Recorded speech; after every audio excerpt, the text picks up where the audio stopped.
Green Bay hustle, grind it up. Hit the field, we don't bluff. Touchdown dances, feel the love. Jordan's got that MVP stuff. It's time for OPE, let's go. Packers bringing that show. It's time for you know who. Wanna go, gonna glow. Hello and welcome to Week 15 preview episode of the Aloha Packers Nation podcast. I am Aloha Joe, and again I have no mic with me. So this is going to be a fun episode of me just talking to myself, and hopefully I can get some information out to you guys for this upcoming game. So there is a game, Seattle Seahawks, Week 15, 7:20 p.m. Central Time in Seattle. And that's it. Thanks for listening. Be sure to check us out at ohanapackers.org, and see you next time. Oh, wait. You guys want more information. So, okay. Oh, I know that was a cheap shot at humor, but give me a break here. I'm on my own. So, let's see what we can do here. So, of course, like I said, Week 15, Seattle Seahawks at Seattle. It is the Sunday night game.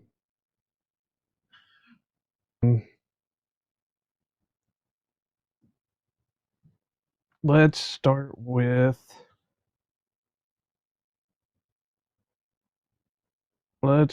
injury reports. So, as everybody knows, the Packers is pretty long, but this is one of those rare instances where the Seahawks injury report is even longer. So, not to go through all of them, but we will talk about some. So, big names would be Leonard Williams, who has a foot injury, but he was also on a rest day. He was not practicing. Tyler Lockett was not practicing for a rest day. Same for Jaron Reed. DK Metcalf was a full participant with shoulder injury. Uchenna Nwanzu was a full participant with a thigh. And Michael Dixon, the punter, was limited with a back injury. Now, that would be interesting to see what they do if he is not able to go, because without looking to see if they have anybody on the practice squad, if he can't go, who's going to do punting? They got to hope that they don't have to punt. But really, I'm not seeing any of that. Trey Brown hamstring did not practice. Jarek Reed quadricep did not practice. And that was about it for any possibilities of not playing this week. Good news on the Packers front. Jair Alexander was full participant. Edgerrin Cooper was a limited. Romeo Doubs is still going through concussion protocol, but it has him listed as a full participant. Lucas Van Ness, Rasheed Walker were full participants. Evan Williams is listed as a limited, but he's still going through the concussion protocol. And Luke Musgrave's window of being activated is open because he started practicing today, which as of recording it'd be Wednesday. So that is good news. I did mention on the post-game episode that it's going to be interesting to see what they do with Musgraves, with how well Kraft has really solidified his spot as the starter for the Packers. Musgraves is a completely different type of tight end. He is a stretch the field type of tight end and not really a blocker or a contact type tight end. So there is a different use for him, but he's had trouble meshing in the offense. So it'll be interesting to see how he does when he comes back fully. like I said, the troubling one is they're still listing Romeo as going through the concussion protocol, and this is week 3 since the injury, and that's kind of concerning when they are still going through the concussion protocols through that time. Now, bad news is Javon Bullard was a do not participate or did not participate with an ankle injury. I would imagine they're going to give him the rest of the week, and he will be a game time decision. And you know, don't rush him back. Let him heal up the best he can. But if he can go, let him go because he definitely needs to see the field and get some work in. But like I said, don't rush him back. Other than that, the list is pretty much normal for what we've dealt with the last few weeks. So no other big surprises, but it would be big to get Jair back. It would be big to get Musgrave back. It would be huge if we get Romeo back, even though the wide receiver room has done well with his departure. Mike and I have talked about it for the longest time that Romeo seems to be loves safety valve, so to get him back in the fold would really step things up. So that's it for the injury reports. Not much there. I don't think this is going to be an overly long episode because, like I said, I will be mainly talking to myself. I know some people can do it, but I struggle with it because it there's no back and forth, so it's really hard to have a discussion with yourself. I mean, other than the voices I hear in my head, I kid kind of. Um, so looking at the matchup, of course, the big weapons for Seattle would be DK and Jackson Smith and Jigba, Kenneth Walker Jr. Even though he's listed as a DNP on the injury report, if he's out, that would be a huge loss for Seattle. Same thing for DK, but it looked like DK was a full participant, even though he's going through an injury. So, like I said, DK, Jackson Smith, and Jigba. Uh, it, I guess I definitely got to talk about it because he's really stepped up. Everybody had him wrote off for the longest time as a draft bust, but he's really stepped up for Seattle. He's not like the greatest quarterback in the world, but he has been serviceable. He's not top 10, but you could definitely put him in the top 20, and that's Geno Smith. Like I said, for years he'd bounced around. He was with the Jets. He didn't really do anything with the Jets. Excuse me. Then he bounced around to the Giants and the Chargers, and then he ended up in Seattle. And he kind of really took over in Seattle. And, in 2022 and 2023, he was voted to the Pro Bowl. And he actually got votes for MVP or AP MVP and AP Comeback Player of the Year. So, I mean, that just shows you how much work he's put in to get back to being what they thought he was going to be when he was drafted. So, and he's a bit of a mobile guy. He can get outside the pocket, so you got to kind of watch for him to do that a little bit. He is a turnover machine. He's thrown 12 interceptions on the year to his 14 touchdowns. He has been getting hit a lot, so that shows that their line's not the greatest. So hopefully this pass rush can have one of its up games. He's, like I said, he's a bit of a mobile guy, so he has ran for 226 yards and 2 touchdowns on the year. So you have to be careful of that. And with as much as he's been hit, as long as you can get pressure on him, he is going to make a mistake. And having Jair back will help out a lot because he'll be able to cover either. I know this is where Mike would say probably not DK because of how much DK would overshadow him, but definitely on Smith and Jigba. But you would hope that the type of physical guy that Jair is, he would be able to handle DK a little bit. But I've said it all year that even though he has had some down moments, Stokes has looked pretty good this year. He has been. I think somebody put out the stat that, let's see if I can pull it up,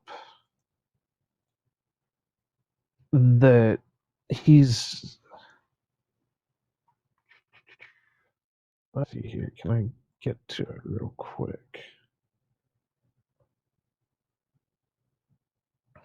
Eric Stokes. No, I can't find it, but he's not, his stats haven't been as bad as what people think he has been.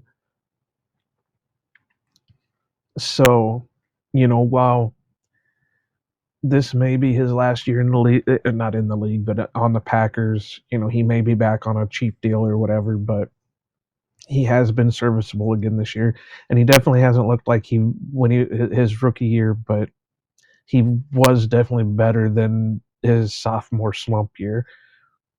So it'll be interesting to see how well he does with Jair back. Of course, you got Nixon, who I'm not sold on as an outside guy, but the stats really don't lie on him. Then, like I said, what's going to hurt is not having Bullard and Williams if they both can't go.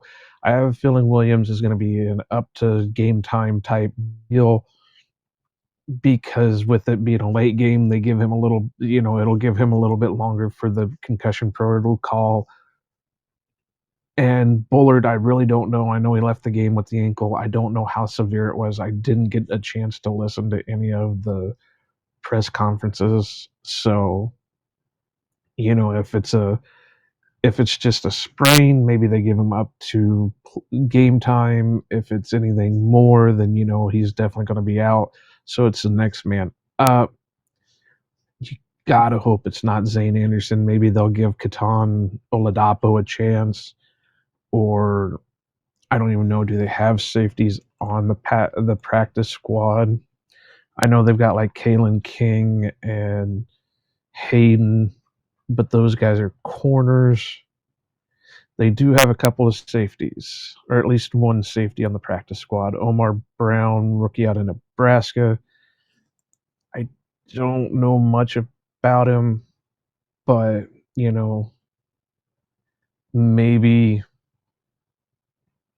uh, give him a shot because I'm really not interested in seeing Zane Anderson on the defensive side of things. I'm not really interested in seeing Zane Anderson at all, but it is what it is, and you got to hope that your corners, maybe this is another week that they call up Kalen King and they run more corners out there than they do safeties. But, you know, like I said, I'm not a big fan of having Zane Anderson out there at all on defense. But you got to just next man up mentality and hope somebody can hold down that middle of the field because it got torched. And it will continue to get torched if they can't stop it. So, looking at team rankings, Packers are in points scored. Packers are 7th. Seattle is 15th. Points allowed per game. Packers are 9th. Seattle's 11th. The takeaway difference is going to be the major thing. The Packers are +9 and Seattle is -4. So if they can get pressure on Geno, if they can cause turnovers, then the Packers should have a fairly good game, and it should be a victory. I mean, you just, like I said, if the pass rush can step up and be like it was against Miami and not like it was against Detroit, it it should be there should be no question about who's going to come out with the victory. So make sure you're getting pressure. Make sure you're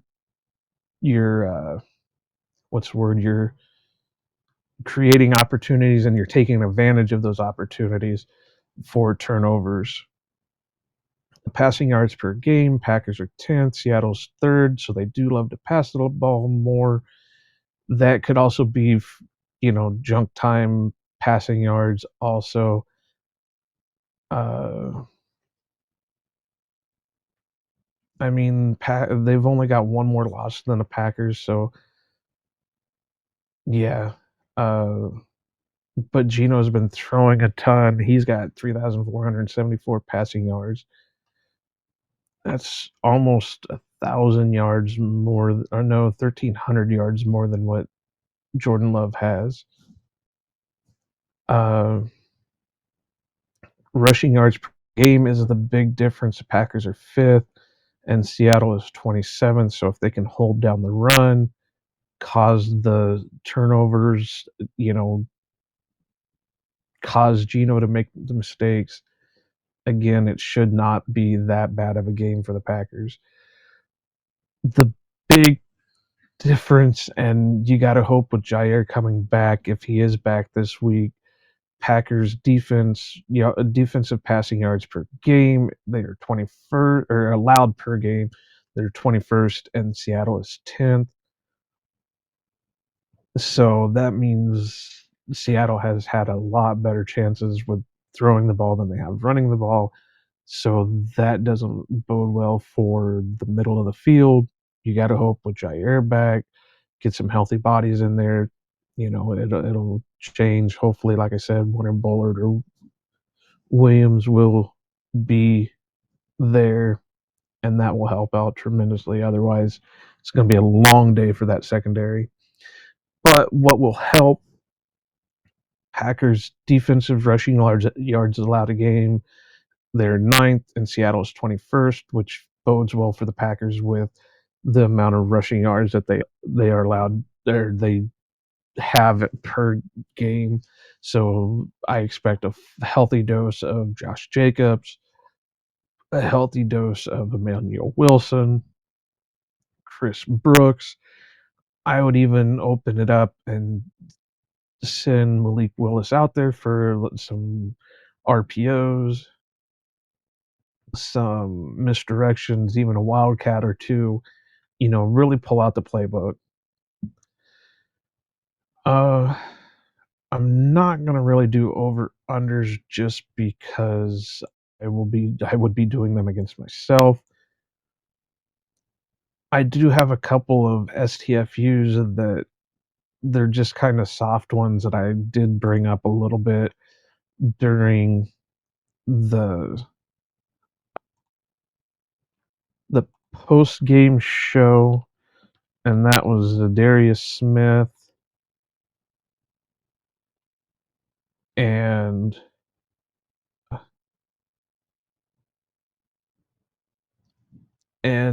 I don't know if I brought it up. I can't remember the Lions fan that got in the confrontation with Matt LaFleur pregame.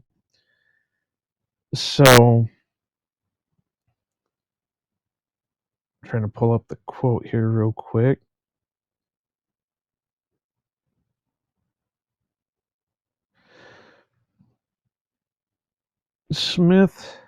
Zadarius said, 2 years ago I gave it to them, and once I got hurt, they sent me down like I was nothing.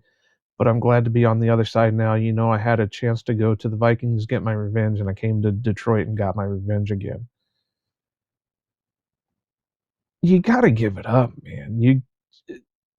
It really sounds like you take the blame for anything. It's all somebody else's fault, and you seem to do that with everybody. when you had your back injury, or yes, you did get injured. Yes, whatever. And again, I don't know how captains are completely selected. I thought it used to be that they had the players vote on it, so it was something in the locker room you did that caused the players not to want to vote you as captain, if that's the way it still goes.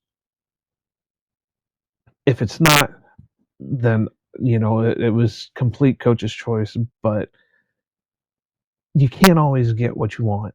And you're having sour grapes over it. You're making it sound like the Packers did you dirty. The Packers brought you in, made you the focal point of the defense. Yes, you got hurt multiple times. You weren't there, and because you got hurt, you can't always blame that on you, but you weren't there when the Packers absolutely needed you. You got pissed off because of the whole captains thing. There was a rift. It was just easier to cut ties than not. And you still holding a grudge over it, you know, I would have to say probably most of the players on the Packers right now, you weren't even there when you were there. So for you to continue to have that kind of mindset is ridiculous. And for you to take it out on some of the players, like the hits that you were doing on Jordan Love, that was ridiculous. So please shut the fuck up. The other one is the Packer fan who got into it with Matt LaFleur. You were John, and you were getting too close to the players, and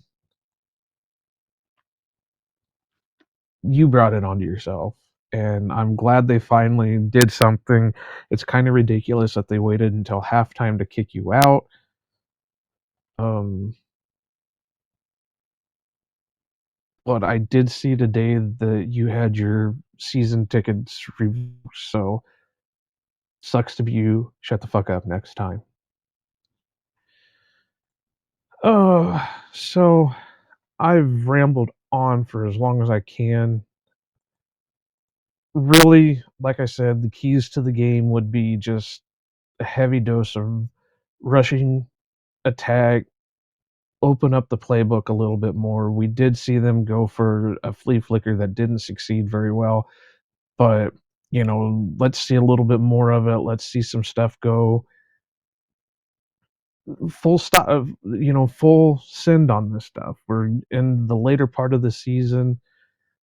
Playoffs are going to be on the line pretty quick. I know there's this weird scenario that the Packers could clinch their playoff berth now, but it involves, I think, the 49ers and the Rams tying, and I just don't see that happening. So, but you're from here on out, you're playing for your playoff life. This next stretch is not going to be pretty for the Packers. Well, it might be. Yeah, it's not going to be pretty. You got Seattle, then you got New Orleans, Minnesota, and Chicago. Minnesota and Chicago will not be great games. The one against Minnesota will be at Minnesota, so that's going to be hostile territory. The game against the Bears is at home, so that should be a little bit better for you. But with it, rivalry games, they are going to be played tough. The Saints is going to be a question mark because I know Carr is injured or broke his non-throwing hand, so who knows how long he'll be out. And that'll be something that we'll talk about next week. Hopefully Mike is back for that one. But I want to thank everybody for tuning in. Thank you for putting up with me by myself. It's been a struggle to come up with how to do these shows by myself, just because I don't have the back and forth and can't do some of the things like the over-unders and things like that, just because I don't have that person to bounce back with. I guess I could give a real quick couple just on my own. I'm going to go over under for Josh Jacobs for 75.5 yards. I'm going to take the over on it. I think, let's just call them predictions. That way they're not over unders. I think, like I said, Josh Jacobs is going to have over 75.5 yards. I do think the defense is going to have over.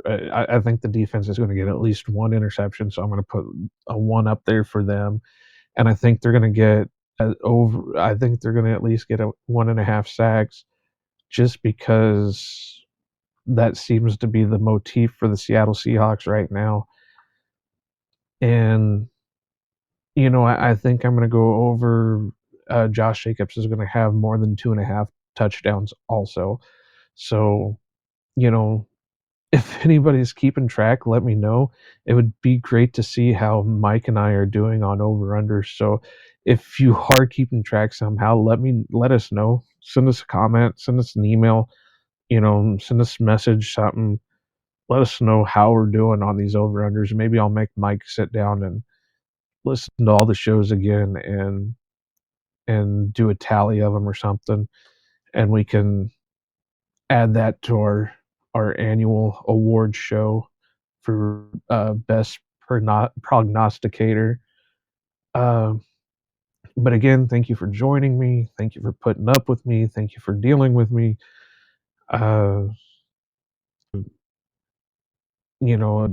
Check out all our great articles over at ohanapackers.org. Find past episodes. Please do check out our merch shop. If you like what you're hearing and want to support us, please consider buying some merch. I just added a new design up there. Packers Kai, strike hard, or strike first, strike hard, no mercy. With the help of Dawn from Hey We Like Our Pod, she gave some critiques and some ideas on how to make it perfect, and I appreciate that, Dawn, so thank you very much. Please go over and, get you a shirt, get you a hat, get you a tumbler, get you a coffee mug, stickers. We got it all over there. Please get out the word. Help our podcast grow. Hopefully, I'll have to talk to Brian, but there may be a post game since it's a Sunday night game.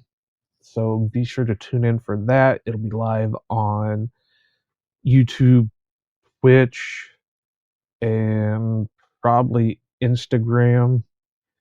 Come check it out. Drop your thoughts, comments, and everything from Sunday's game. Now I'm just rambling, so all I'm going to say is, as Mike would say, aloha and go. Green Bay hustle, grind it up. Hit the field, we don't bluff. Touchdown dances, feel the love. Jordan's got that MVP stuff. It's time for the up. Let's go.